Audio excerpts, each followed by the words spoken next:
for everyone joining and for those who are yet to join and anyone who ends up watching this after, once we figure out how to get all this uploaded. Welcome to our second What's Brewing. Wilhelmina is our special guest this morning, right? And so this morning, as we kind of march into spring, Dr. VanBaak is going to teach us about osteoporosis. So Dr. VanBaak, thank you so much for being here this morning. Wilhelmina, thank you for teaching us about bone health. You're a great example of why bone health is important. I'm sure your mommy's going to tell us all about that. Take it away. All right. Good. Are we good on this? Yes. Perfect.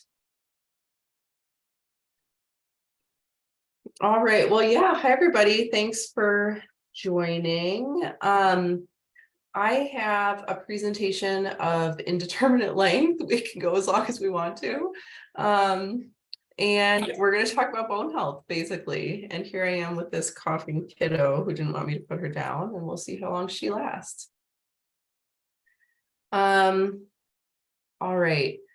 So this is kind of my favorite bone health graph, as Sherry kind of alluded to mention why it's important for those of us who take care of a lot of younger patients, why we should care about bone health.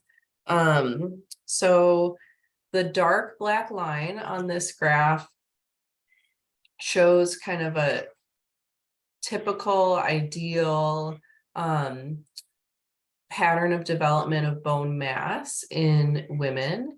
And then this kind of hashed line. Can you see my thing? Okay, good. This kind of hashed line shows men. So what you'll notice, and then we have age down here. Units are not particularly important, but what you'll notice is, bone health really develops most quickly in childhood and then kind of pre-adolescence and adolescence.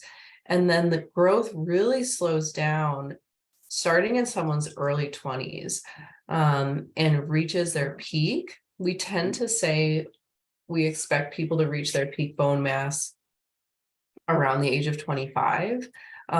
This is actually a really interesting time period, this kind of 20 to 30, where different, you'll see different review articles look at this age a little bit differently. Some think that this is a pretty flat plateau. Some people think that really people continue to gain till about 25. There's some data that show that some people maybe gain until their late 20s, even 30. So really not a lot that we know about kind of this period, but what we do know is sometime before people are 30, their bone mass is set. And everything, 30, yeah. And everything after that is kind of a slow downhill, unfortunately. The other thing that you'll notice, and this graph is from a publication by the International Society of Clinical Densitometry. I really like it, is, there is this more quick decline here around the age of 50, right? So this is when women go through menopause. So time of menopause, ovaries fail, basically, right? Ovaries stop, and one of the ovaries' main jobs is to create estrogen, and estrogen has really important bone building effect for women. And so when women go through menopause, their estrogen levels drop, and that causes a lot of symptoms: vaginal dryness, hot flashes, trouble sleeping, blah, blah, blah. But one of the things that we tend to worry about the most in our world is this accelerated loss in bone density. And this happens for everybody. But this is also kind of a really big target of us in clinical medicine, is while women are going through this transition and while they're in these early menopausal years, what can we do to minimize this bone loss? So those are kind of the main two times that we're going to talk about. Mama's got to stay here for a minute. Well, for a little while. Is the menopausal transition we're kind of going to talk about first, and those early postmenopausal years, and then we'll talk about the younger age as well. One thing that's really interesting is that graph is just looking at bone mass accrual over time, but this is actually a graph that looks at bone mineral content gain velocity. And so here the hashed lines are girls and the dark lines are boys. And this whole age range from kind of 9 to 20 is the time when kids are gaining their most bone mass, but actually the fastest period of bone mass. So this is bone mass velocity, right?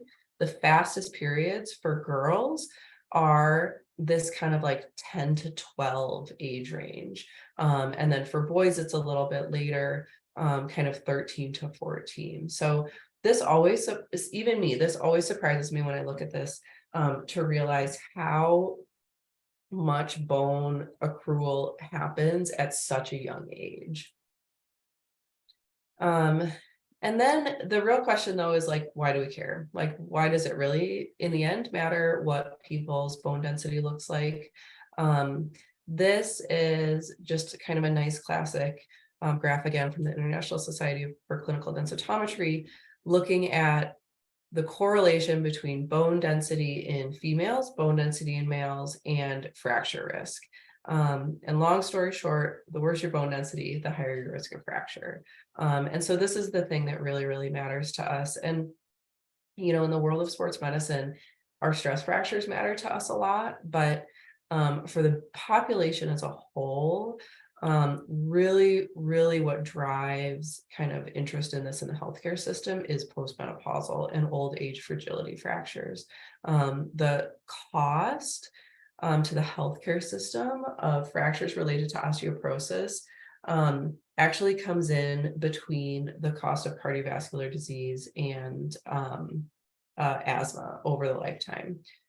So, you know, we tend to think of this as kind of a destruction, but not a death type of problem, but it's actually really, really important, especially for our older patients. So how do we measure bone health? We've been mostly talking about bone density, and that is what we're going to talk about most today because we have the best ways to measure bone density. And bone density is the measurement that we have the most, is the best at clinically predicting fracture outcomes. But just to note that there's more to the story of bone health than just bone density. We tend to call that bone quality. There's not a lot of great clinical measures, but if you start really kind of looking in the bone health literature, there are in the research world, different imaging techniques that can try to look at bone quality, and then some things on lab values. It's a little bit outside the scope of this talk.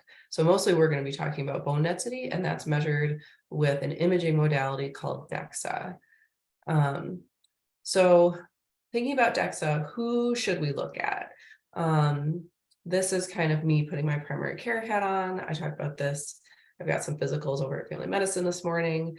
All my women over the age of 65 are recommended by the U.S. Preventive Services Task Force to be screened. And then postmenopausal women under 65 if they have certain risk factors. And what I want you to note is previous fracture is a reason to screen women early. And I think that this is something in primary care we don't always do a great job of. We tend to think, you know, people who have used a ton of corticosteroids over the years, people who have a bad history of eating disorder or really low weight, some of our alcohol use disorder patients, rheumatoid arthritis in specific. But actually the things that I see most commonly that drive me to screen people early for DEXA is kind of previous fracture and then parental history of hip fracture. So this is also really common and something that I think it's easy to miss asking about. And then the other thing, this kind of we'll talk about a little bit more with our discussion of younger people, is hypogonadism. So that's kind of, or premature menopause. So that's kind of early estrogen loss. And then what about men? So, you know, these are kind of written about separately, which is why, like, you would kind of think a woman under 65 who's postmenopausal, who has osteopenia on radiograph, you should screen her too. It just happens to not be called out in these screening guidelines. But for men, we should be thinking about doing DEXA if we see abnormalities in their bone density on X-ray. Again, history of a low trauma fracture, height loss. So that's an indication that they may be having vertebral fractures. And then these are some of our patients with chronic medical illnesses on long-term corticosteroid treatment orally, early prostate cancer patients who are on androgen deprivation therapy are going to need to be screened earlier, hyperthyroidism, and then some of our GI issues such as inflammatory bowel disease, things that might cause poor nutritional absorption. What about kids? There actually are guidelines for specifically who we should think about doing a screening DEXA for in children. So certain number of fractures, any vertebral fracture, 3 or more long bone fractures in kids over 10, 2 or more long bone fractures in kids under 10, specific underlying diseases, again, inflammatory bowel disease, celiac disease, we're seeing more and more commonly, and eating disorders. This is definitely something we should think about in our eating disorder patients, and then any other medical treatment. Now, this isn't an exhaustive list, right? Like you'll notice that Sherry and I, for example, are ordering bone density scans on more kids than just this. But this is kind of the bare minimum of people who we should be assessing their bone density. All right.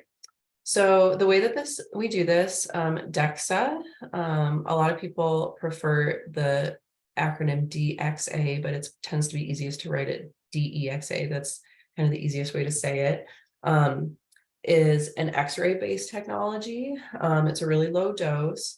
The machine, I forgot to get a picture, but basically the machine looks like a flat table with a C-arm over top of it. And the key is, from like a how does it work technology standpoint, that it's called a dual X-ray beam. So there's actually 2 different X-ray beams. And then absorptiometry means that what's being measured is the amount of radiation that's absorbed once it passes through the patient. So basically the machine sends 2 X-ray beams that are different strengths essentially through the patient, and then measures the difference in the way that those X-ray beams pass through both bone and soft tissue, and then it runs it through a software algorithm to come up with a number measurement of bone density. So DEXA is different than the rest of our kind of imaging modalities in that we have to look at the images, but the main diagnostic piece of information that we're getting is a number, not just our visual interpretation of what's going on the images. And I'll explain to you later why that's important. DEXA can be measured at different body sites. Our younger patients, so 4 to 16 years old, the recommendation is that we measure their total body. They call it total body, less head. There's such a high bone mass in the skull that you actually get more clinically accurate data or numbers if you basically just subtract the skull out of those images. And then we measure the lumbar spine. Now for adults, so definitely anyone 19 years and older, we do the lumbar spine and 1 or both hips. But the question always is, why don't we do hips in kids? And basically the reason is twofold. It's we don't have enough normative data in kids in hips to get an accurate understanding of what is and is not normal for bone density in kids' hips. And then the other reason is there's such a wide variety in the rate at which kids' hips ossify, that makes it even harder to kind of assign normative data, because you're not always sure if you're supposed to measure this 15-year-old against another 12-year-old based on their bone age. And it's kind of just too arduous to do bone ages for people. So we just basically don't do hips in kids 16 and younger. We do hips in people 19 and older, and then in between is kind of like a transition period. Whether you do the total body or the hip depends on skeletal maturity. And actually, oftentimes they'll recommend just doing all 3 sites, and that kind of gives you a transition scan. So, if I have an eating disorder patient that I start following at the age of 15, and we are wanting to check their bone density every 2 years, we'll probably do total body, less head, and lumbar spine at 15. Presuming they're maturing normally, growing normally, we'll do probably all 3 at 17, and then transition to do a lumbar spine and hip, because that allows us to have direct comparisons between each of those scans. So this is kind of just a visual representation of the images that you'll get. So like I mentioned, the X-ray dose is quite low. So it's actually lower than a chest X-ray. And what you'll notice is that that gives you, this is partly because these are like screenshotted and blown up, but partly this is just the image quality. So these are not, high quality X-ray images. But what you do notice, and the hip right in front of us is maybe the easiest way to look at this, is all of these boxes and lines drawn. So when the DEXA measures bone density off of a hip, it actually measures 2 sites. It measures one that's called the total hip, and that is measurements taken from inside this big box. And the other is a measurement on what's called the femoral neck. And so that measurement is taken inside this small box. So if we take the total hip, basically the measurement of bone density is calculated off of the difference in the brightness of the image inside this curved line and the image outside the curved line. So it's basically the difference in how the X-ray beam travels in between bone and soft tissue. So it's important every time you get one of these, and you can see on this lumbar spine as well, that we get some bone and we get some soft tissue.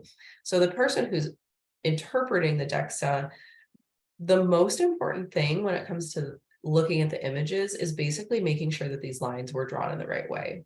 Because you're going to get an inaccurate number if someone accidentally cut off the trochanter or included some of this negative space in their bone analysis. So that's kind of number one most important thing when I'm looking at images. Second most important thing looking at images, you always get this disclaimer from the machine. It says image is not for diagnostic purposes, which is true, but what if I saw a new compression fracture in this person's vertebral body? I'm not going to ignore it. So it is really important still that we're not just taking the number from the machine, but that these are being looked at by an endocrinologist, a sports medicine doc, a radiologist. So we make sure that we're not missing a new fracture, a bone tumor, something of that nature. All right, so we talked about what sites to measure. The next question is what measures to use. So this is a little bit more detail of what a DEXA printout looks like. So we get the image. You see this image for not for diagnostic use. And then the next thing that we get reported is this graph of bone density, bone mineral density, age, and something called a T-score. So we get that in a graphical form. And then we also get it in a number form. So I actually am having my own picture so I can see that. So we're presuming, because this is a postmenopausal woman, so for this postmenopausal woman, we're looking at something called T-score, and the machine is smart and it knows that she's postmenopausal because the tech has added that information. So that's why it's spitting out this graphical representation of T-score. So basically what T-score is taking this person's calculated bone mineral density, sending it to a giant database, and comparing it against this kind of large normative population. So the graph, the middle line on the graph, shows us the mean bone density at each age for this reference population. And the little circle is plotting this individual person on this graph in comparison to the mean of the reference population. So t-score is basically, you can think of it as a standard deviation. So this line is, I think on this machine, this line is, it's different for different types of machines. I don't know, let's say this line is 2.5 standard deviations above the mean, and this line is 2.5 standard deviations below the mean. So basically what we know just from looking at the graph is, oh, this person's t-score is going to be low. We're not entirely sure how low because the graph is not that detailed. So then we can go down to this grid. And the site that we're actually looking at is the composite bone mineral density and t-score for L1 through 4. And so this person is actually a negative 2.8. If we look at the hip, the printout looks pretty similar. So we get the image, we get the graph, and then we get the actual raw numbers related to us. So for the hip, as we discussed, we get a number for the total hip and for the femoral neck. I'm actually wrong about these reference lines on here. This must be the mean, but anyway. Sorry, guys, I was wrong about that. But regardless, the graph can kind of give you a basic visual representation of kind of what you're looking at as far as, is their t-score going to be high, low, or average. The one other thing, I think I talk about this a little bit more later, but that I will point out is you see something called a z-score listed on this graph. This is like kind of an in the weeds explanation, but basically t-score is a comparison of this person to a young adult reference population, whereas the z-score is a comparison of this person to an age-matched reference population. And the literature on postmenopausal osteoporosis has a ton of data that validates t-score, so comparing a 65-year-old woman to a young premenopausal reference population, and that number being predictive of fracture risk. That's why we use t-score for that population, because there's just a ton of data on that correlation. There's not as much data for young people. So the recommendation for younger people is actually that we always use z-score, which compares them to someone who's very similar to themselves. And we'll talk about that in a little more detail. You'll always get both. And it's incumbent upon the radiologist or the endocrinologist or the sports doc who's reading the DEXA to give you the correct measure on the report. But it's always a good idea to double check, because sometimes you'll get the incorrect measure reported. All right, so just a little bit about diagnosis. Regular postmenopausal women and men over 50, osteoporosis is diagnosed by one of. One way you could diagnose osteoporosis is a t-score less than negative 2.5. So 2.5 standard deviations below that young, healthy reference mean, or a fragility fracture, or a fracture risk score with a 10-year risk of hip fracture above 3%, or all major osteoporotic fracture above 20%. So for osteoporosis, the diagnosis is an either or situation. So the thing to remember about this is, if you have someone coming in, a 70-year-old woman with a hip fracture, I actually have one of these patients that I'm seeing next week in my primary care practice. She's 70. She fell, she broke her hip. They fixed it at BCH. We got a bone density scan because we want to know what that looks like, but she has osteoporosis. So just the fact that she has that low trauma fracture gives her the diagnosis of osteoporosis. She's interesting in that her actual bone mineral density happens to be normal. So for her bone health problem is more about bone quality, which unfortunately is something we can't measure quite as well. But this is something where people get tripped up a lot, even though her the DEXA provides us useful information to track her bone density over time, even though that BMD is normal and her T-score is normal. She carries a diagnosis of osteoporosis. The other person where this gets confusing is someone who has a T-score between -1 and -2.5 and a low fracture risk score. That person has osteopenia, but someone with a T-score between -1 and -2.5 who has an elevated fracture risk score, that person also has osteoporosis, even though their bone density is not super, super low. And that's someone who, again, will consider for medication treatment. The general consensus, this is called WHO criteria. These criteria are put out by the World Health Organization. And the general consensus is that we use these criteria for perimenopausal women as well. So even if someone hasn't entirely finished getting their period, maybe they're 48, but starting to have irregular menses and hot flashes, we'll use these same diagnostic criteria. All right, so I mentioned this fracture risk assessment score. What is this?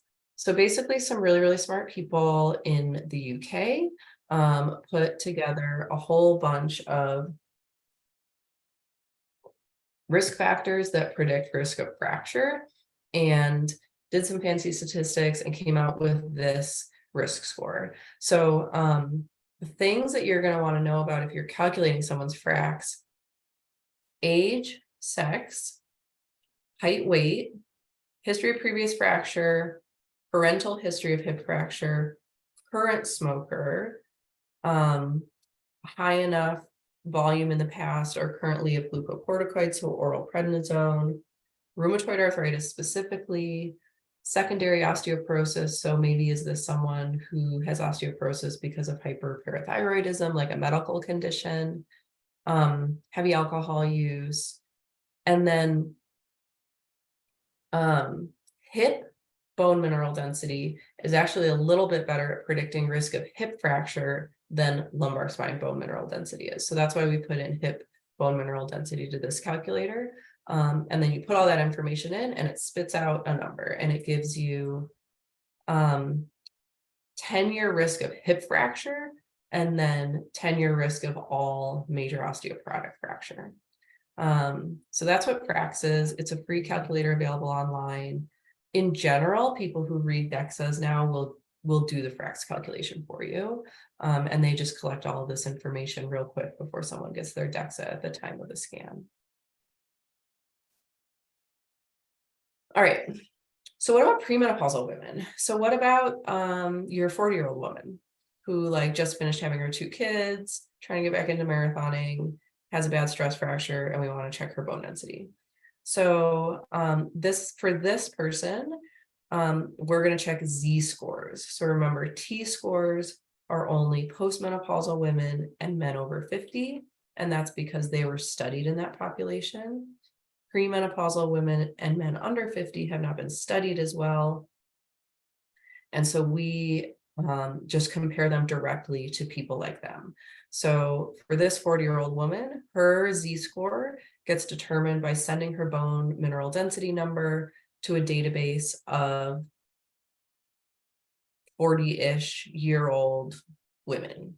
Whereas our 40-year-old man, his BMD gets sent to a database of 40-ish year old men and just gets compared to other people. So Z-score is a little bit more of a direct comparison.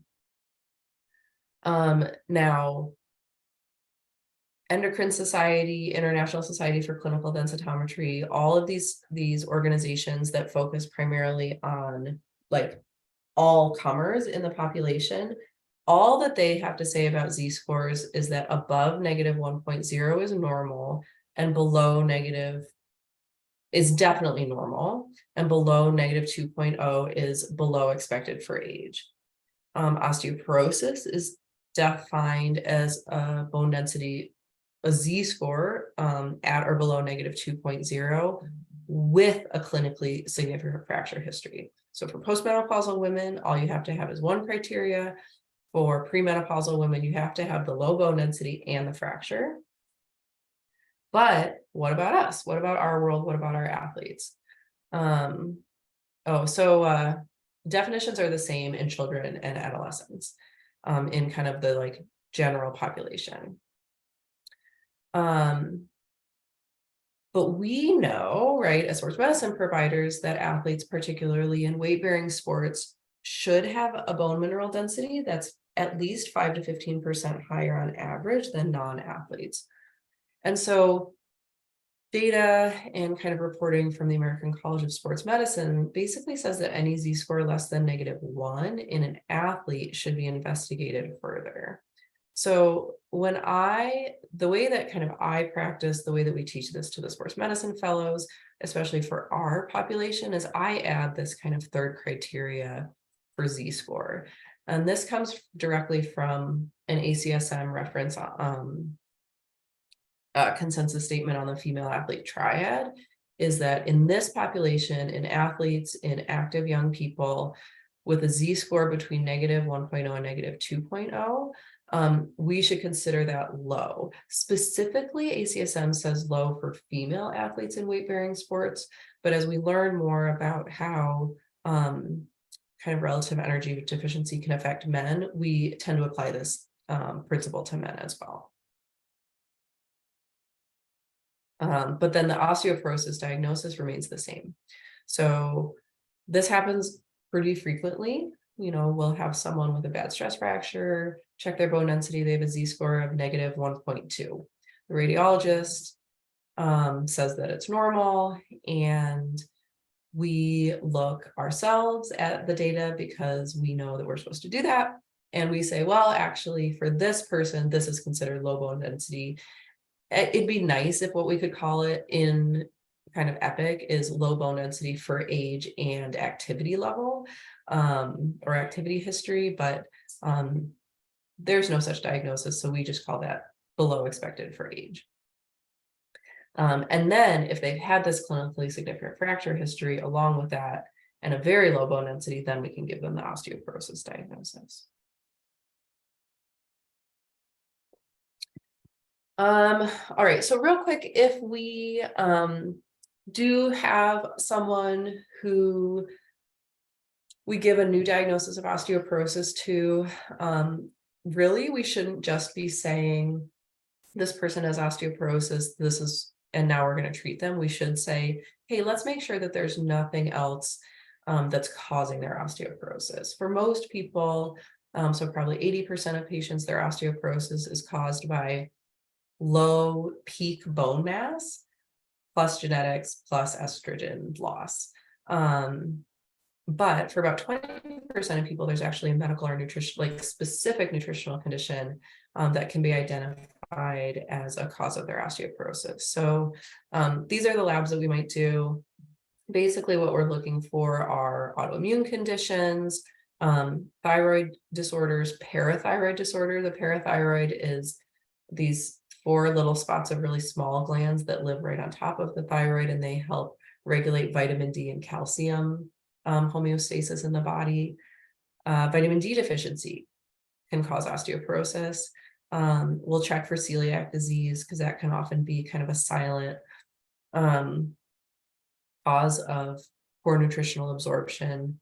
And then if we have someone who's losing bone density during osteoporosis treatment, one of the other important things to look at is just how are they taking their medication. All right. If people have questions too, please just jump in. What do we do? Now we have someone, she's 65, we just diagnosed her with osteoporosis. What do we do? First, nutrition.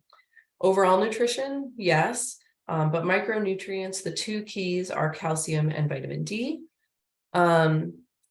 Calcium, total daily intake should be 1,000 to 1,500 milligrams a day. Important to remember that you can only absorb about 500 to 600 milligrams at a time. So people do have to spread this out. So people who are doing their milk, yogurt, and calcium supplement all at breakfast are potentially not getting as much as they think they are. Ideally, we would get calcium from food. But if we can't get enough calcium from food, it is okay to get it from supplementation. This is a question people ask me all the time. What about my calcium supplement? What do I need to do for a calcium supplement? And my preference is that we go through their dietary intake and tailor their supplementation to what they're already getting. Vitamin D, general kind of clinical recommendation is that for anyone on with osteoporosis, you just put them on 1,000 international units daily. Look at this, my little to add later that I forgot to do. Vitamin D deficiency is defined as a vitamin D level under 30. There is some data that for people with bone health concerns, they do better if we keep them at 50. So again, my preference for vitamin D is to check someone's levels, see where they're at, tailor their treatment accordingly. This is some screenshots from an online calcium intake calculator from the International Osteoporosis Foundation. I love this. I especially love this for my Boulder patients because they will do it. There are other places that I've practiced where patients aren't doing this as much, and that's okay. You can always do it with someone, or basically just ask if they consume dairy. But this is really nice if you really want to get a more detailed idea of how much calcium someone's getting in their diet. So basically what you'll do, gender, age, they want to know if you've had a diagnosis of osteoporosis or osteopenia to tailor the total intake recommendations. And then they say, what do you eat? And you go down to this drop-down menu, and this has dairy, supplements, meat, vegetables, legumes. It's super, super, super long list of potential dietary sources, even for small amounts of calcium. And you just say, I get X number per week, hit next, and it tells you. So I did it. I said, I am taking 1 calcium supplement per week, and that's all I'm taking. And it said, you may not be getting enough calcium. And it'll tell you, it'll give you an estimated number, which is nice. So I can tell people your target is 1,000 to 1,500, and they get something that spits out that they're taking 800. If they're not going to be able to get more calcium in their diet, that's a good person to add a supplement for. But if someone's already getting 1,300 milligrams of calcium in their diet, because they're, a big dairy intake person, they're doing fine, and that's okay. Their calcium is not like vitamin C. If you take more vitamin C supplements than the body can absorb, it's water soluble, so you'll pee it out. That's not true for calcium. So there is potentially risks for over exuberant calcium intake. It can increase risk of kidney stones and some things like that. Usually that's at pretty high levels, but there is such a thing as too much calcium in someone's diet. So we prefer for people not to be doing a ton of supplementation if they're already getting a lot of calcium in their diet. And then really briefly, medications. The short story to know about this is there's 2 kinds of medications for osteoporosis.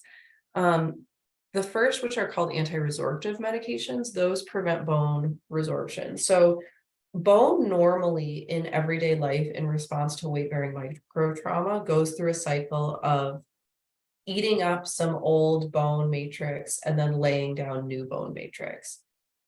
This also happens in response to injury, such as a fracture.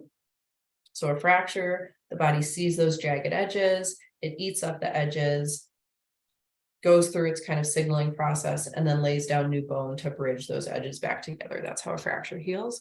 So the standard medications, the bisphosphonates, things like Fosamax, keep the body from breaking that bone down. So they're pretty good for helping prevent bone loss, but they cannot improve bone building.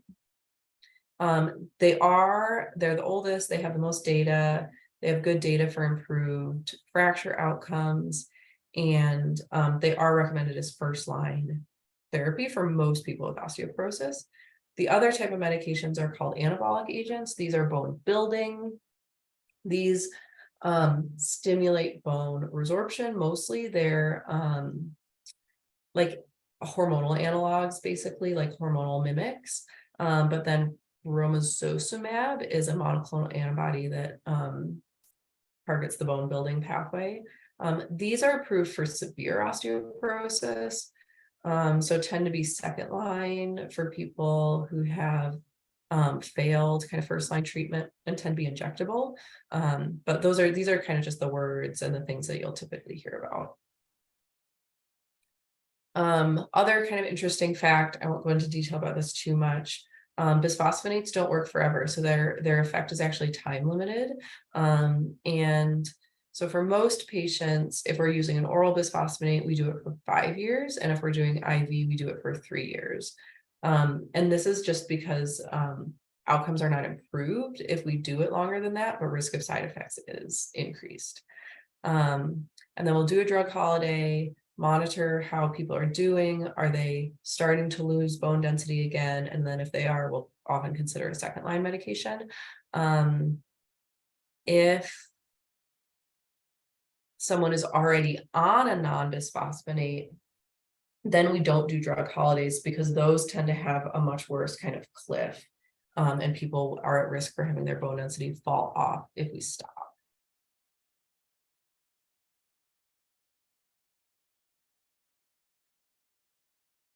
Oh, Sherry, yes, calcium. Yeah, so Sherry asks, comment on the idea that calcium is bad because of the heart score. We'll get questions like, isn't calcium now bad for you? I got a heart scan and I'm nervous about taking calcium. So yeah, this is a super good question. And actually, this kind of question like revolves in the vitamin D world as well, because there's all this controversial data about who should be treated for vitamin D deficiency, like what really is the best level to be at for vitamin D. And the two things I'll say about that, one is you have to get enough calcium. You still have to get enough calcium. Just getting 2,000 milligrams of calcium a day hasn't been shown to be detrimental to cardiovascular outcomes. Part of what's hard here is these like screening for coronary artery disease scans are called calcium scans. And that's because they're just a low dose CT, and the easiest thing for it to look at is calcium that's been deposited in plaque around the heart.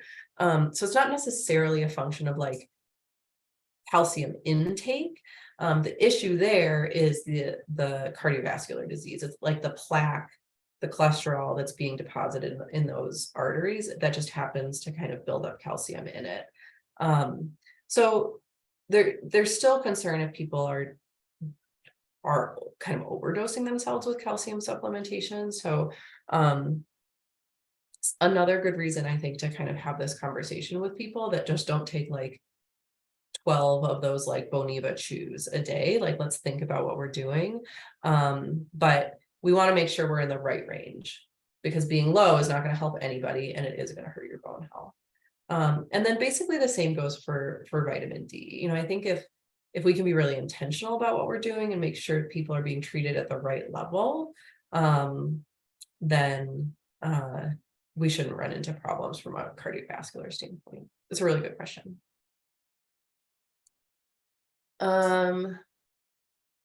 Okay, so we talked about nutrition, we talked about medication. Now exercise, this is the best part.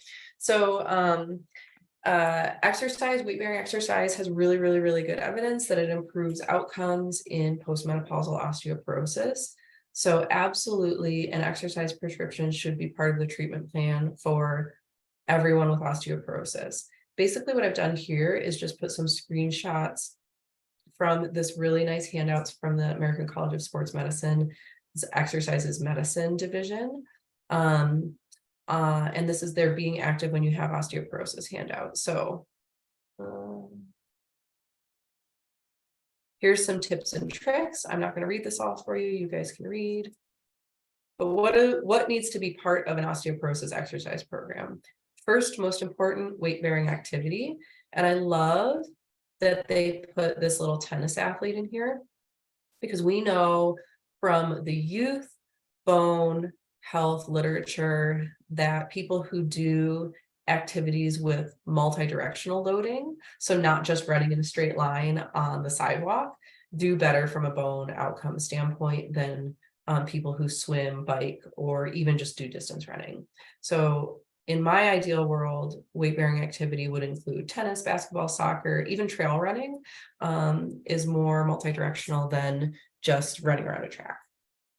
Strength training, really, really, really, really important. There's a lot of data in postmenopausal osteoporosis that sarcopenia, which is low lean muscle mass content, worsens outcomes in osteoporosis. Balance. This is because falls are going to be the major source of fractures for these patients, especially as people get older. And then what about other types of physical activity? So still important to have the right amount of aerobic activity. That's protective cardiovascular, cognitive health, flexibility. I love this change it up. So it's good for people's brains and their bodies to do a variety of activities. And then posture. So people with pretty severe osteoporosis are prone to get vertebral compression fractures, and their posture can really, really suffer. So that's something that's important to work on as well, because that can really affect lifestyle outcomes. Okay. That's postmenopausal osteoporosis. Do people have questions about that? In a few minutes, I'm going to go through young athletes, because that's who we love to take care of, and we see these people all the time, so it's important to know about this. So when we think about low bone density in athletes and in our active young population, and I have to say more and more young to me is kind of a relative term. So this is also like my 70-year-old marathoner too, right?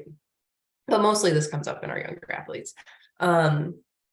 Almost always there's a component of something that we call now relative energy deficiency, or the male and female athlete triad. So female athlete triad was first defined in the 90s by a really smart woman by the name of Barbara Drinkwater. And she originally saw that there were some female athletes with anorexia, so not getting enough calories, amenorrhea, so not getting their period, and osteoporosis. What we realized over time is that this combination can also include people who are just accidentally not quite fueling enough for their energy expenditure, people who just miss 3 periods during the cross-country season and then their period comes back, and people who have this kind of like Z-score negative 1.0 with a couple of low-grade bone stress injuries, so people who don't have frank osteoporosis, but still have some concerns about bone health. So that was kind of the next step. And the next step in the evolution of understanding this is realizing that actually the whole body's affected if you're not getting enough nutrition for your activities. So that's when the term relative energy deficiency in sport was coined by an international group along with the IOC. And they basically recognize that this can affect people's psychological health, growth and development, metabolic health, other endocrine systems, cardiovascular health, immune health, in addition to kind of the core things that we tend to see most often, which is the menstrual dysfunction and the bone health issues. So the key here is to recognize that the problem is something called energy availability. So energy availability is the caloric energy left over for daily bodily functions after energy expenditure. So in kind of math forms, this is energy intake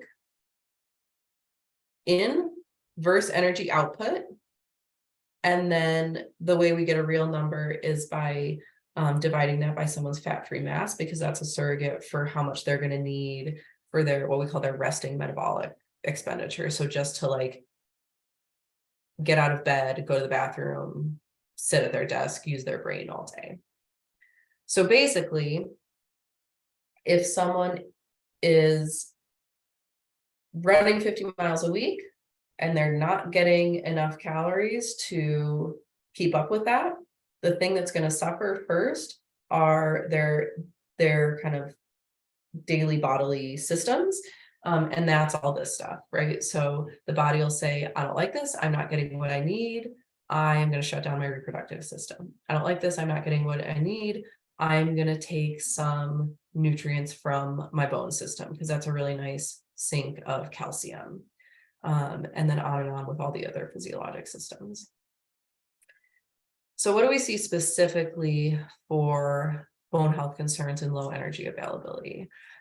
Studies have shown both decreased bone mineral density as well as changes in bone quality. So like on microscope changes in bone microarchitecture, increased bone turnover markers. So the body, there's actually blood work that you can measure enzymes that indicate how fast bone turnover is happening, decreased bone strength, and increased risk of bone stress injuries. This really smart group of people almost 10 years ago now came out with kind of a nice scoring system that we can sometimes use to estimate someone's risk.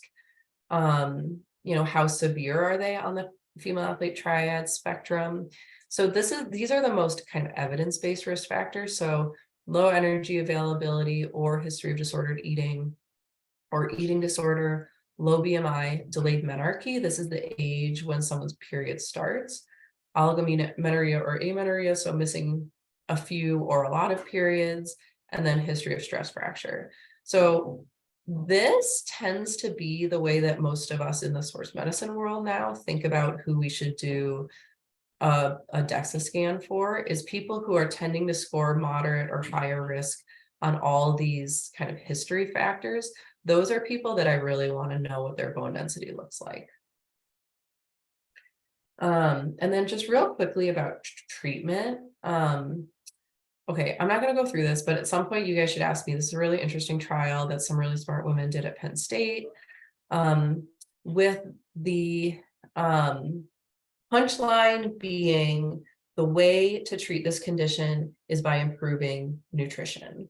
Like that is the first and last, like this is what we have to focus on. This is the only way to treat the whole issue rather than just treating this or just treating this.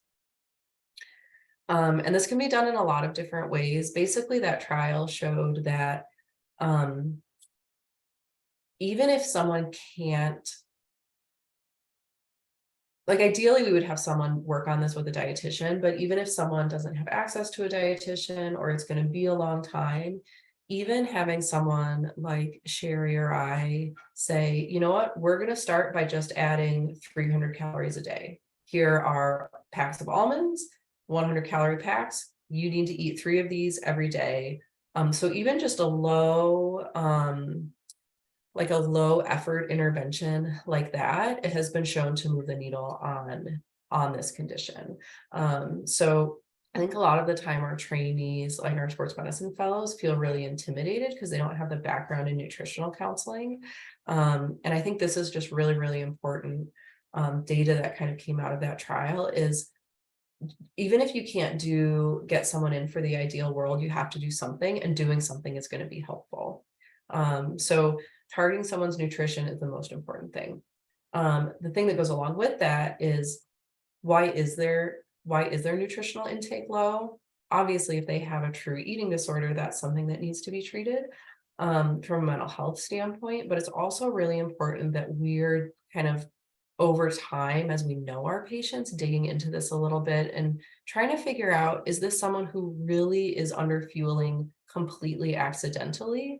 Or is it someone who has kind of stuck in their heads that like carbs are really bad and we're going to need to work through that from a mental health standpoint? Like, is it someone who has kind of some subtle body image issues that's driving a little bit of that? So really important to target the nutritional piece and the mental health piece along with that.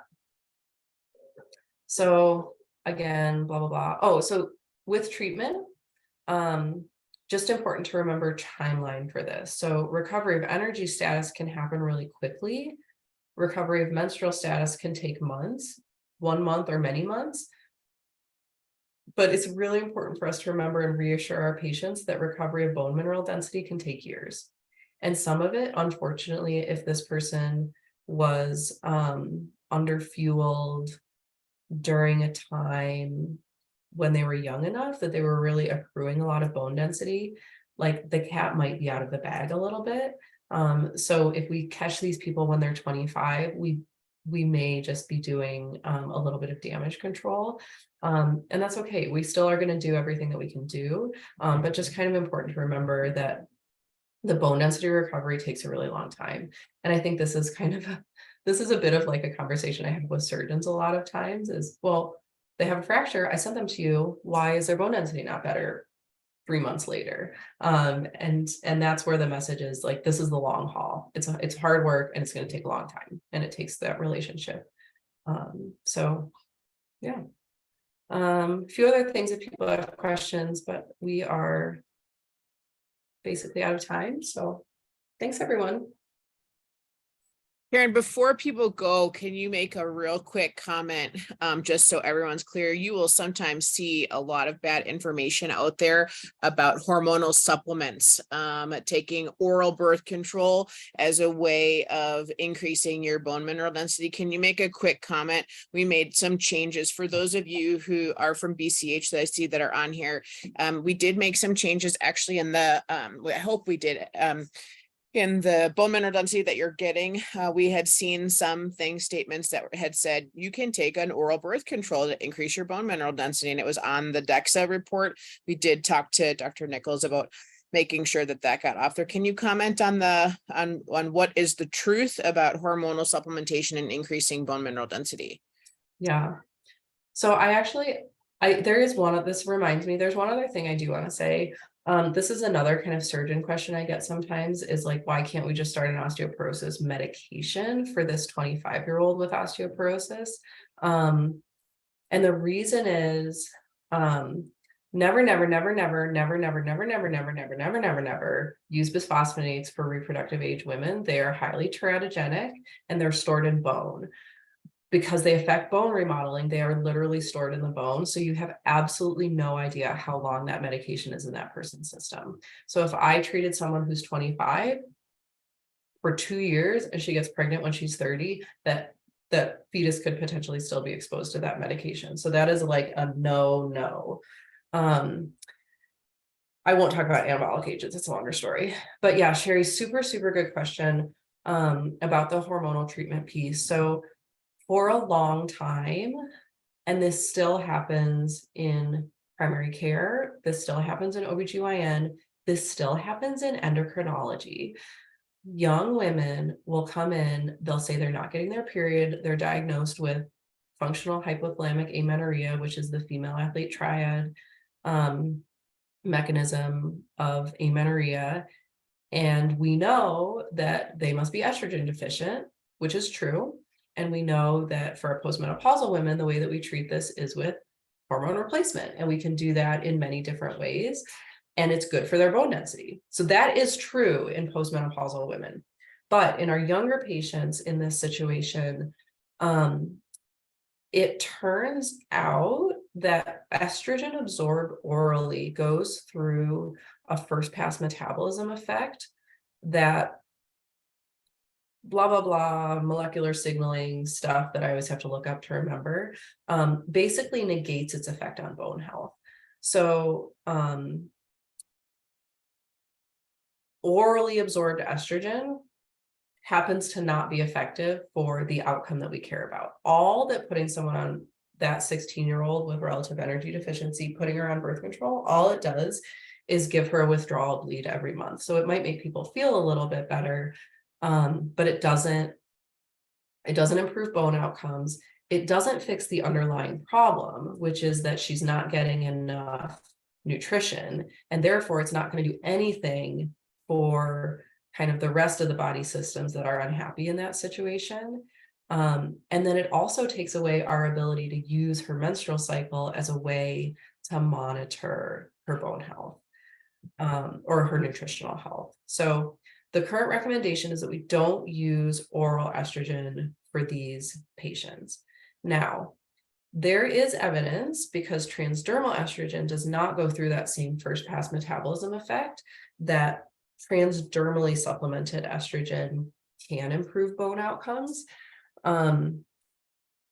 However, that also does not solve the underlying problem, right? So this is a really nice, this statement that I have in italics here is from the Endocrine Society, and actually the lead author is a woman who's an endocrinologist and a sports medicine physician. And their recommendation is that the specific transdermal estrogen protocol can be considered when you've done all the other right things and you're still not getting the effect that you need. I do this maybe once a year. Like, I do this very rarely. The most recent example I had is a woman with celiac disease who had been underfueled for years and years and years and years. She was diagnosed in her mid-20s, so she had been under absorbing for 15 years. Her bone density was low. She was not getting her period. She was working really hard on her nutritional recovery, but in the meantime was just getting stress fracture after stress fracture after stress fracture. And so after a year of nutritional counseling, still getting injured at pretty low levels of exertion and still not getting her period. So that's the key, still not getting her period, and having bone health outcomes and doing all the good work with her dietitian. We decided to do transdermal estrogen for a year, which did help boost her bone density. And she was also young enough that we thought that she had some time to potentially recover a little bit of bone density still. So there are select cases where this will be appropriate, but in general, nutritional and mental health intervention all day, every day. And if that's something that you guys have more, that people have more questions about, that's something that your friendly sports medicine physician would be happy to help with. That's great. Thank you, Karen. Thank you for everyone joining. So our goal between Jacqueline and Stephen and I is to get these up on, I believe, our website, which will be in the blog section. And so once we get those up, we'll send out a notice about where you can access those. I appreciate all of you that did come on today. Good morning, Jackie. Nice to see you. So I think our next one is going to be in April. We'll send that out. We're probably it's going to be April or May, and it's probably going to be one of our hip preservationists potentially. So look forward to that. Thank you all so much. Oh, Karen just put her contact information up, which is wonderful. Karen and Wilhelmina, thank you so much for waking up this morning and sending me off on my road trip to Chicago. Stephen, I'm going to Chicago today. And I really appreciate everyone, and thanks, and look forward to our next What's Brewing. Thanks so much, Sherry. Okay, bye everyone.